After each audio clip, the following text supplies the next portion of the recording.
What if the smartest tiny house on the market right now isn't some experimental pod, isn't a converted shipping container, and isn't a home shaped like a hexagon? It's the same floor plan your great-grandparents were living in 100 years ago. The traditional bungalow is quietly becoming one of the most requested tiny house styles of 2026. And by the end of this video, you're going to understand exactly why builders can't keep up with demand for it, what it actually costs to build one right now, and the one design trick hiding in that low-sloped roof that almost nobody talks about. Stick around, because that last part changes how much usable space you can legally squeeze out of a bungalow footprint, and I'm going to show you the actual building code section that makes it possible. Before we get into it, hit subscribe and tap that notification bell. We post a new affordable housing breakdown every single week, with real 2026 numbers, no sponsors, and no inflated claims. If tiny living is on your radar, this channel is where you actually get the truth about what things cost.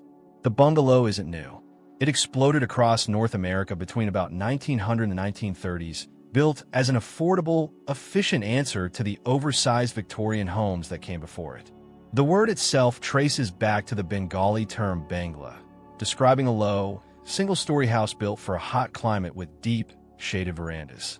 When the style crossed into American and Canadian suburbs, builders kept the bones, the low profile, the wide porch, the simple roofline, and the open, efficient interior, and strip away anything decorative that didn't serve a purpose.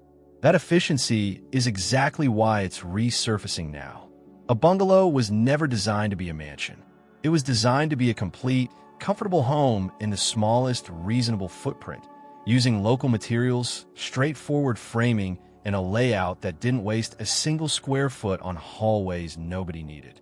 Take that same design philosophy and shrink it down to 400 or 600 square feet, and you get a tiny house that already comes with 100 years of proven livability testing behind it. There's also a cultural piece to this. The Craftsman bungalow era was built around the idea that a home should be honest, that materials should be visible and real, exposed rafter tails, tapered porch columns, natural wood trim, rather than dressed up to look bigger or fancier than it is. That philosophy lines up almost perfectly with what today's tiny house movement is trying to do. It's not a coincidence that a style built on modesty 100 years ago is the one getting rediscovered by a generation trying to build modestly again. Here's what a traditional bungalow tiny house layout typically looks like. You enter through a covered front porch, which acts as a transition space and outdoor living room before you even step inside. That porch isn't just charm. It's functional square footage that doesn't count against your interior heating and cooling load. Inside, the classic bungalow uses a shotgun-style efficiency without actually being a shotgun house. Rooms are arranged so you rarely need a dedicated hallway. The living area sits at the front, open to the kitchen, with the bedroom and bathroom tucked toward the back or to one side. The roof is low-pitched, usually somewhere between a 4 and 12 and a 6 and 12 slope, with deep overhanging eaves that shade the windows in summer and shed rain and snow efficiently. Many bungalows also include a small dormer, a little roof projection with its own window, which brings light and often just enough headroom into an attic space. That dormer is going to matter a lot in a few minutes. So keep it in mind, because it's tied directly to a specific building code section we're going to walk through later in this video. One more layout detail worth mentioning. Because the bungalow was originally designed as a full family home, the proportions tend to be generous in the rooms that matter most, the kitchen and the main living space, and tighter in the rooms that matter least, closets, entryways, and secondary storage. When you shrink that plan down to tiny house scale, that same prioritization holds up. You end up with a kitchen and living area that feel like a real home rather than a compromise. Let's talk actual costs, because this is where most tiny house content either lies to you or rounds everything down to make a build sound cheaper than it is. As of 2026, tiny homes across the country are running between roughly $150 and $450 per square foot, depending on your region, your finish level, and whether you're building on a foundation or a trailer. A bungalow-style tiny house, because it's built on a permanent slab or crawl-space foundation rather than a steel trailer, tends to land in the same range as a small conventional home, rather than the premium end of the tiny house on wheels market. For a modest 400 square foot bungalow with standard finishes, you're realistically looking at somewhere between $60,000 and $170,000, depending on where you live and who's doing the labor. A smaller 200 to 300 square foot version, maybe a one-bedroom cottage-style bungalow, can come in closer to $30,000 to $130,000. Professional turnkey builds from established contractors regularly land in the $70,000 to $150,000 range once you include site work, utility hookups, permits, and finishes. Materials typically eat up 40 to 50% of your total budget, and labor accounts for another 30 to 40%, with skilled trade labor running $100 to $250 per square foot in many markets right now due to ongoing labor shortages. On top of the build itself, budget $1,000 to $5,000 for permits, $2,000 to $8,000 if you're hiring a designer or architect, and another $500 to $1,500 for inspections and utility connection approvals. Depending on how far your site is from an existing utility line and how much grading your lot needs, site utility connections alone can range from $3,000 on an easy, level, already serviced lot up to $25,000 or more on a sloped or remote one. The one-line item people consistently forget is site preparation. If you don't already own graded, utility-ready land, grading, a foundation pour, and running water, sewer, and electrical service to the site can add tens of thousands of dollars before a single stud goes up.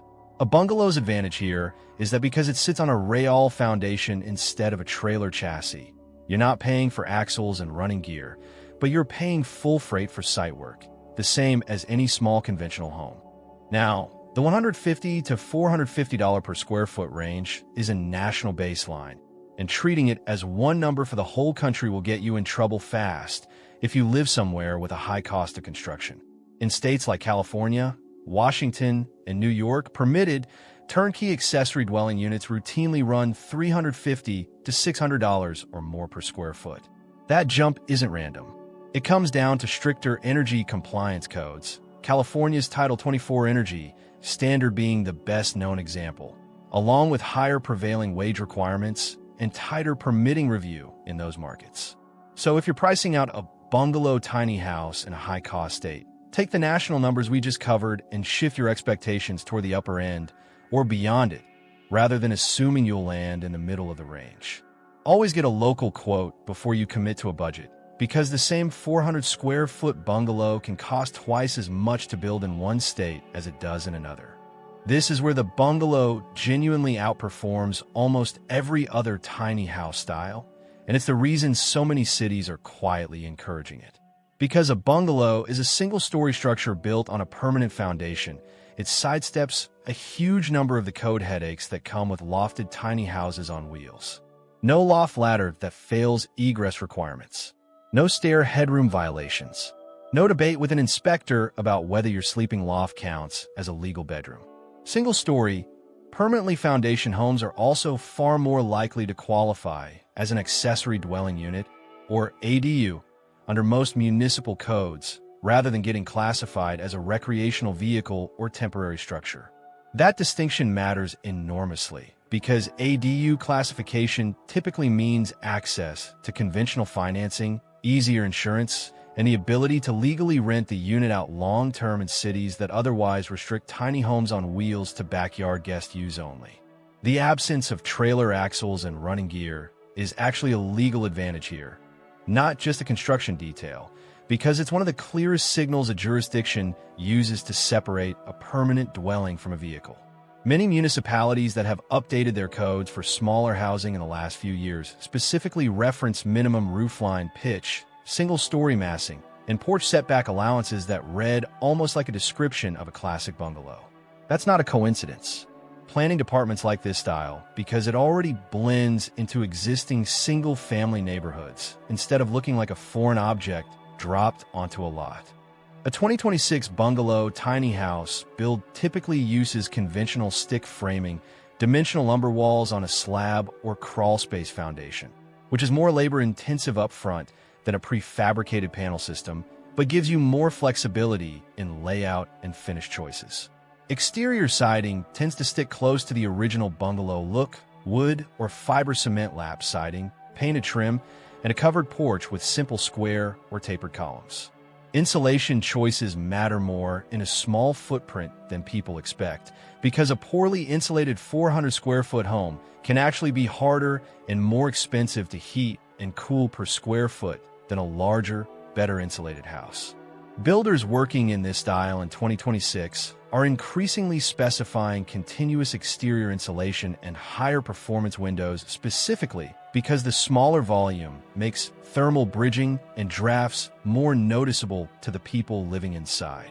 In states with strict energy codes, this isn't optional, it's a permitting requirement, and it's one more reason those states run at the higher end of the cost range we covered earlier. Standard finish packages keep costs on the lower end of the ranges we just covered. Premium upgrades, hardwood flooring, custom millwork replicating original craftsman trim details, and designer fixtures push a project toward the higher end fast. So, if budget is the priority, the biggest lever you have is finish level, not square footage. Now here's the detail I promised you at the start. And this time I want to give you the actual code language, not just the general idea.